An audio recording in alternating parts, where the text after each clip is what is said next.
Okay, ji. Bismillahirrahmanirrahim. Assalamu alaikum, my dear students. Welcome back again with a new lecture. Today I am going to discuss you double circuit plan of heart.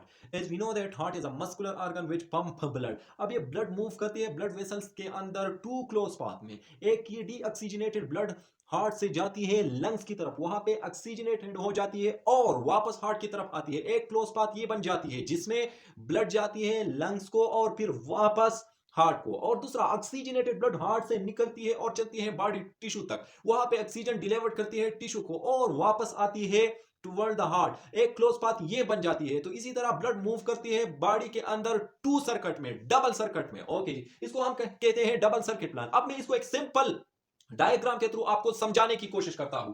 Okay जी, अब अगर आप यहां पे देखें तो ये हमारे पास बन जाएगा लंग्स. ऑलराइट, ये बन जाएगा लंग्स. यहां पे मैं लेबल करता हूं हार्ट को जो कि पोर चेंबर है, ऊपर वाले एट्रिया नीचे वाले वेंट्रिकल्स, और ये बन जाएगा body tissue.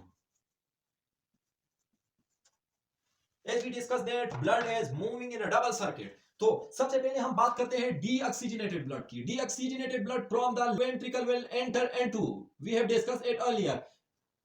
Deoxygenated blood will enter from the right ventricle into the pulmonary artery. Pulmonary artery के थ्रू ये पहुंच जाएगा लंग्स को.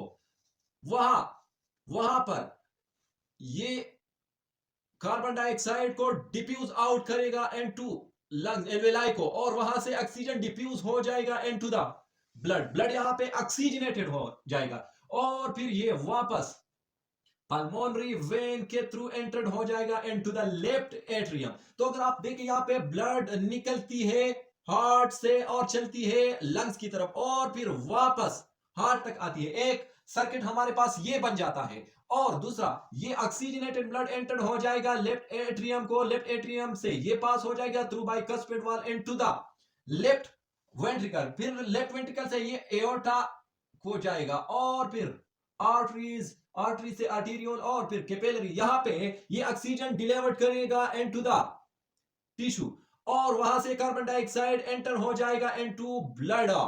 ठीक है, यहां पे ऑक्सीजन डिलीवर्ड हो जाएगा और ब्लड वापस आएगा टू हार्ट. ओके जी, तो एक ही आप देख सकते हैं जिसमें ब्लड निकलती है हार्ट से और चलती है टिश्यू की तरफ और फिर वापस हार्ट की तरफ. तो ये एक सर्कुलेशन आपको यहां पे मिलती है. एक लंग से हार्ट से लंग की तरफ और फिर वापस हार्ट की तरफ, और एक हार्ट से बॉडी टिश्यू की तरफ और फिर वापस हार्ट की तरफ. तो डबल सर्कुलेशन में ये मूव करती है इनसाइड द बॉडी. ओके जी, अब ये सर्कुलेशन जो आपको नजर आ रही है बिटवीन हार्ट एंड लंग, जहां पे ऑक्सीजनेशन हो जाती है, ऑक्सीजनेशन इसको कहते हैं pulmonary circulation. Pulmo mean lungs. यहां पे ये सर्कुलेशन हो रही है हार्ट और लंग्स के दरमियान, जहां पर डीऑक्सीजनेटेड ब्लड निकलती है हार्ट से और चल पड़ती है टुवर्ड द लंग. वहां पर ये ऑक्सीजनेटेड हो जाती है और वापस हार्ट की तरफ आती है. और ये जो दूसरा है जिसमें deoxygenated blood from left ventricle entered हो जाती है एओर्टा को और जाती है बॉडी टिश्यू तक, वहां पे ऑक्सीजन डिलीवर्ड करती है,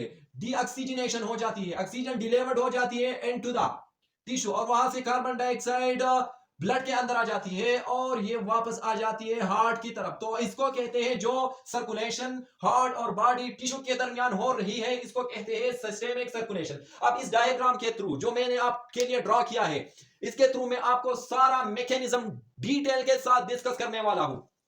सबसे पहले हम स्टार्ट लेते हैं इस लेफ्ट एट्रियम से. यहां पे जो ब्लू कलर में आपको नजर आ रही है ये है डीऑक्सीजनेटेड ब्लड. जिस ऑक्सीजनेटेड ब्लड ब्लू कलर से मार्क किया जाता है बिकॉज इसमें ऑक्सीजन सिचुएशन जो है वो कम होती है और ये डार्क रेड नजर आती है. इसी वजह से हम इसको फॉर द डिफरेंशिएशन हम इसको ब्लू कलर से लेबल करते हैं. ओके जी, ये डीऑक्सीजनेटेड ब्लड एंटर हो जाएगा from right atrium to right ventricle through this tricuspid wall. Okay जी, फिर यहां से ये एंटर हो जाएगा इनटू द पल्मोनरी आर्टरी. ये जो आपको नजर आ रही है जो ऊपर बाइफरकेट हो चुकी है, ये है पल्मोनरी आर्टरी बिकॉज ये जाती है टुवर्ड द लंग. इसी वजह से इसको पल्मोनरी आर्टरी कहती है. Artery are those blood vessel which carry blood away from the heart chamber, or veins are those vessels which carry blood toward the heart chamber. ये बात याद रखिए, आर्टरी हमारे पास वो वेसल्स है, वो ब्लड वेसल्स है जो ब्लड कैरी करता है away from the heart chamber, और वेन्स हमारे पास वो ब्लड वेसल है जो कैरी करता है ब्लड को toward the heart chamber. Okay जी, तो ये डीऑक्सीजनेटेड ब्लड एंटर हो जाएगा into the pulmonary artery through this pulmo semi lunar wall. अब अगर आप देखिए यहाँ पे ये बाइफरकेट हो चुके हैं टू ईच लंग, यहाँ पे ये डीऑक्सीजनेटेड ब्लड आ जाएगा टुवर्ड द राइट लंग, और यहाँ पे ये जाएगा toward the left lung. Okay जी, यहाँ पे मैं आपको एक्सप्लेन करता हूं। अगर आप देखें ये पल्मोनरी आर्टरी डिवाइड हो जाती है, इसको हम कहते हैं आर्टीरियोल, और फिर इवेंचुअली ये डिवाइड हो जाती है इनटू द कैपिलरीज। अब यहाँ पे अगर आप देखें, यहाँ पे होगा alveoli. Alveoli are the exchange surface, यहाँ पे एनवायरमेंट से हम इनहेल कर चुके हैं ऑक्सीजन को, ये ऑक्सीजन एंटर हो जाएगा, डिफ्यूज हो जाएगा फ्रॉम एल्विलाई और एंटर हो जाएगा इनटू द ब्लड, और यहाँ पे ब्लड के साथ जो कार्बन डाइऑक्साइड है वो डिफ्यूज आउट हो जाएगा from blood vessels into the alveoli, जहां पर से इनको बॉडी से रिस्पायरेटरी ट्रैक के थ्रू बाहर निकाला जाता है। अब जब ये ऑक्सीजन डिफ्यूज हो जाएगा फ्रॉम एल्वेलाई टू ब्लड, तो यहां पे ऑक्सीजनेशन ऑफ ब्लड हो जाएगा, ऑक्सीजन ऐड हो जाएगा ब्लड के साथ, और ये वापस जाएगा। ये जो वेसल, ब्लड वेसल आपको नजर आ रही है जो लंग से जाती है टुवर्ड द हार्ट, ये वाला, और यहां पर भी सेम प्रोसीजर होगा।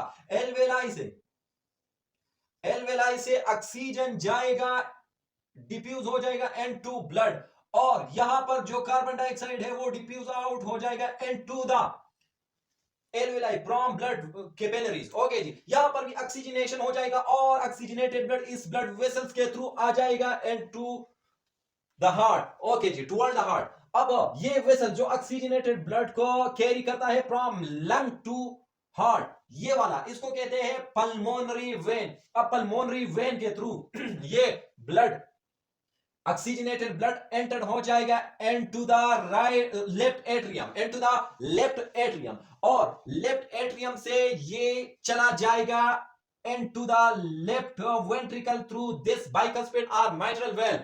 अब ये ऑक्सीजनेटेड ब्लड वेंट्रिकल से एंटर हो जाएगा इस ब्लड वेसल्स को थ्रू एयोर्टिक सेमीलिमिनर वॉल, और इस ब्लड वेसल्स को हम कहते हैं एयोर्टा।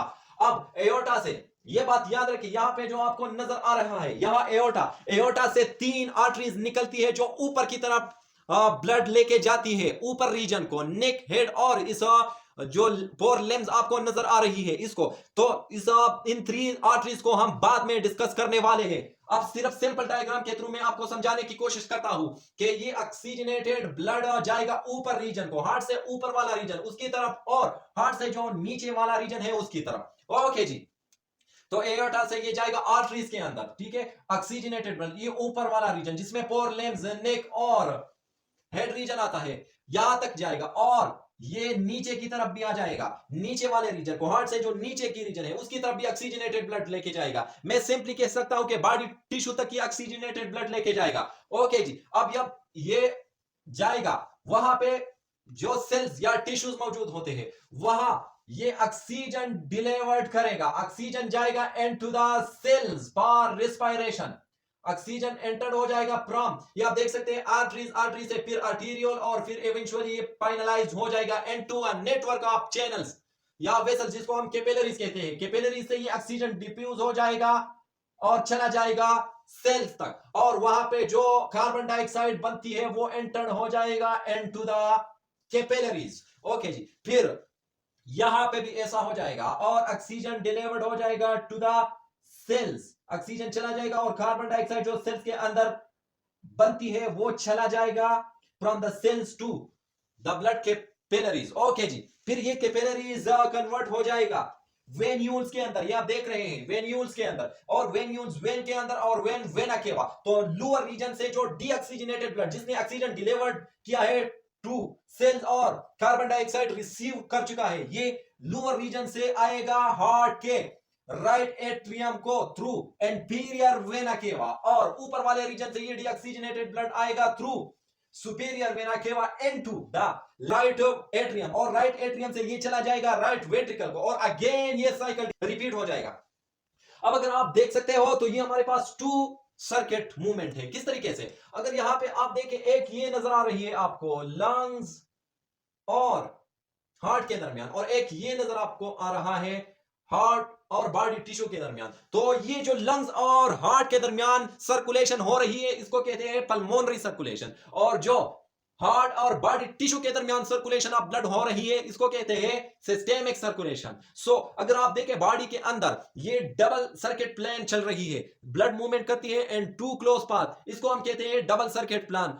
तो this was all about today's lecture. इंशाल्लाह अगले लेक्चर में हम ये एयोर्टिक आर्ट किस तरीके से 3 आर्टरीज ये ऊपर वाले रीजन को ब्लड डिलीवर करती है उसको स्टडी करते हैं। अब हम पढ़ते हैं एओर्टा से निकलने वाले उन 3 आर्टरीज को जो ऊपर की तरफ ब्लड कैरी करते हैं। अगर आप एओर्टा पे नज़र डालें तो ये बेंड फॉर्म में आपको नज़र आएगी जिसको एओर्टिक आर्क कहते हैं। इस एओर्टिक आर्क की अगर आप एक्सट्रीम राइट साइड पे देखें तो एक आर्टरी निकलती है जिसको ब्रेकियोसिपेलिक आर्टरी कहते हैं। ब्रेकियो mean arm, cephalic mean head. अच्छा जी, अब अगर इस ब्रेकियोसिपेलिक आर्टरी को आप देखें तो ऊपर की तरफ ये बाइफरकेट हो जाती है। एक ब्रांच इससे निकलती है और राइट पोर लेम की तरफ जाती है जो कि ब्लड कैरी करती है राइट आर्म और हैंड की तरफ। और दूसरा जो ब्रांच है वो ऊपर जाता हुआ नेक की राइट साइड और हेड की राइट साइड को ब्लड सप्लाई करती है। उसके बाद अगर हम देखें तो लेफ्ट साइड पे हमें मिलता है लेफ्ट कॉमन कैरोटिड आर्टरी जो कि ब्लड सप्लाई करते हैं नेक रीजन के लेफ्ट साइड और हेड रीजन के लेफ्ट साइड को।